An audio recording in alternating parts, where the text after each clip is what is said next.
Bonjour Christophe. Bonjour Clément, bonjour tout le monde, et bonne année tout le monde. Bienvenue dans cette première vidéo Explidio de l'année. On va commencer en douceur avec un petit coup de cœur que j'ai eu à des fêtes de Noël, c'est Recto Verso. Alors c'est un jeu qui joue 2 à 6, donc on verra après, il y a un petit mode de particulier pour 2 joueurs, à partir de 8 ans pour des parties à peu près de 30 minutes. C'est un jeu de construction 3D, un petit peu avec des pièces en bois. En fait ça m'a fait penser à Gagne ton papa, ceux qui connaissent, et je trouve une sorte d'évolution un petit peu naturelle entre les deux qui est plutôt sympa. Donc Gagne ton papa, ceux qui connaissent pas, je le présente quand même vite fait, c'est un jeu qui marche extrêmement bien sur un public on va dire de 3-8 ans. L'idée c'était un peu ce genre de jeu de défi, c'est qu'en fait vous avez des petits défis avec des pièces en bois, un peu côté un petit peu Tetris casse-tête.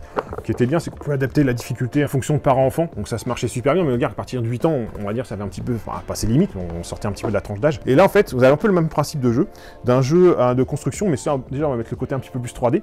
Ensuite, on va mettre le côté défi où on va dire, on va aller voir un peu dans les règles, mais que les joueurs ne voient pas forcément les mêmes contraintes, et notion de temps, et notion d'équipe, etc. Et en fait, il marche très très bien en famille, à partir du temps, mais j'ai vraiment bien kiffé à Noël celui-ci. Donc on va présenter ça tout de suite. Alors Recto Verso, hein, c'est un jeu, on va dire, de construction un peu 3D, façon un peu Tetris. Donc en fait, on va utiliser la boîte de jeu, voilà, qui va servir de support, et qui va servir de notre petite ville. Donc en fait, il y a des cartes, tout simplement, des contrats. On va aller des cartes, donc facile et difficile, des pièces en bois. Et l'idée, ça va être de construire un bâtiment en respectant les contrats. Alors comment ça joue, c'est qu'au démarrage, on va tirer une carte, on va la placer dans notre petite fente. Un joueur va voir ce côté-là, l'autre joueur va voir, je regarde pas, tiens, va voir ce côté-là, et par communication, en fait, on a le droit totalement de communiquer.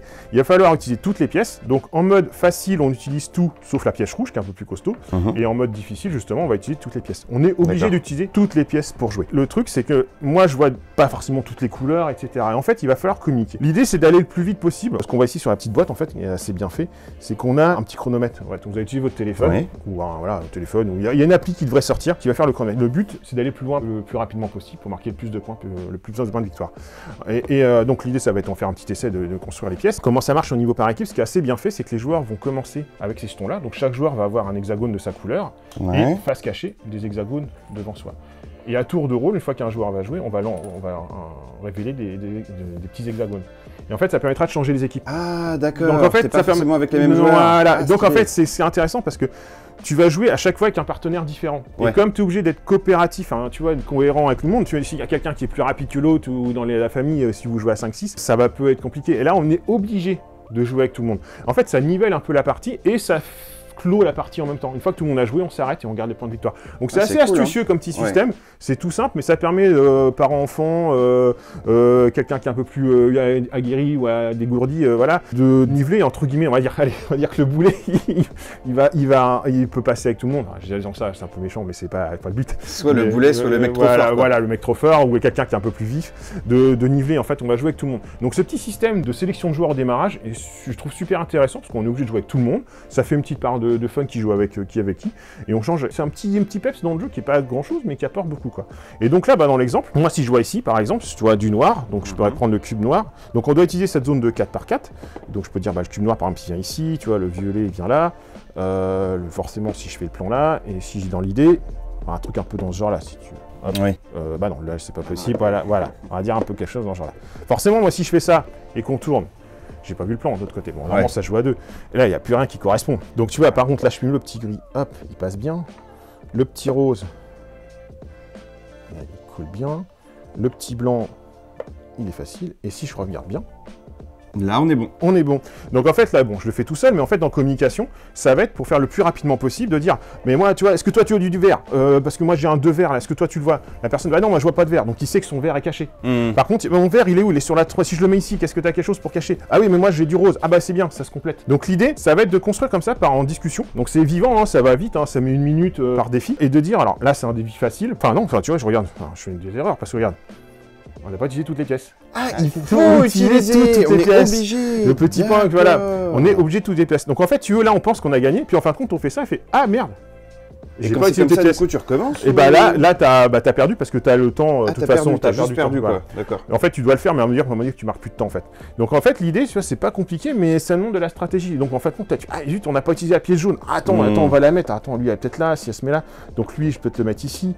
Là, hop, ça passe bien. Là, je peux redécaler si tu. Voilà. Et regarde, si on fait ça, si je triche pas, enfin, si on voit bien là quand on fait le plan. Et là, on est bon. On respecte des consignes. Donc le jaune, on ne le voit pas, etc. Je sais pas si tu vois bien le plan. Et hop, si on tourne dans l'autre sens, on n'a rien changé. Et c'est tout bon. Et là, on a gagné. D'accord. Donc là, tu en as mis 3 minutes. Là, on en reste 0 points. Mais l'idée, c'est d'enchaîner les petits tours comme ça. Une fois qu'on a joué, on révèle 2 jetons, on change les équipes, on tourne et ainsi de suite. Et voilà, ce qui est bien fait, on regarde là-dessus, on marque un nombre de points égal, enfin en fonction de la vitesse qu'on a mis. Et là, on est en mode, voilà, gentil. Et tu vois, voilà, si on passe en mode difficile, il faut intégrer celle-là en plus dans la partie. Ouais. Et les contrats deviennent un petit peu plus compliqués. Donc voilà, c'est ultra facile à prendre en main. J'ai trouvé ça super fun à jouer. Enfin, voilà, pour petit jeu familial, quoi, vraiment ludique, c'est innovant, vous avez du vrai matériel, c'est du bois, hein, c'est voilà, c'est pour ça, c'est un peu pour ça, Gagne ton papa, c'est qu'on retrouve un peu la même qualité de travail, et moi je trouve ça super ludique pour jouer en famille. Bah, en conclusion, bah, moi c'était un petit coup de cœur de fin d'année. J'ai hésité à prendre le démarrage, mais j'ai vraiment bien aimé ce jeu-là. En fait, c'est vraiment une petite transition, je trouve super sympa par rapport à Gagne ton papa, qui marche vraiment bien et qui est familial, mais là on a un petit niveau de plus, qui prend un peu la relève. Moi j'ai trouvé ça super sympa, ça permet de jouer en équipe. On change les partenaires, on joue avec tout le monde, et voilà, ce petit côté un petit peu temps, défi, ce côté un peu observation 3D. Enfin voilà, il n'y a pas de défaut dans le jeu, je trouve que c'est une petite évolution naturelle par rapport à justement un jeu comme Gagne ton papa qui marche bien pour les plus jeunes. Là on a quelque chose d'ultra familial, qui est simple à prendre en main, ce matériel est de qualité, voilà, des belles pièces en bois, on utilise la boîte, enfin il n'y a pas de défaut dans le jeu. Moi je trouve ça un petit jeu sympa, pas en prétention mais qui est vraiment efficace. En tout cas bah voilà, n'hésitez pas à partager, liker, nous dire que si ça vous plaît, ça nous fait plaisir, ça valorise notre travail. Et puis bah, on vous dit à rendez-vous bientôt, la semaine prochaine pour une prochaine vidéo d'un jeu, peut-être un peu plus conséquent, un petit coup de cœur encore, on verra bien. Sur ce, on vous dit à bientôt.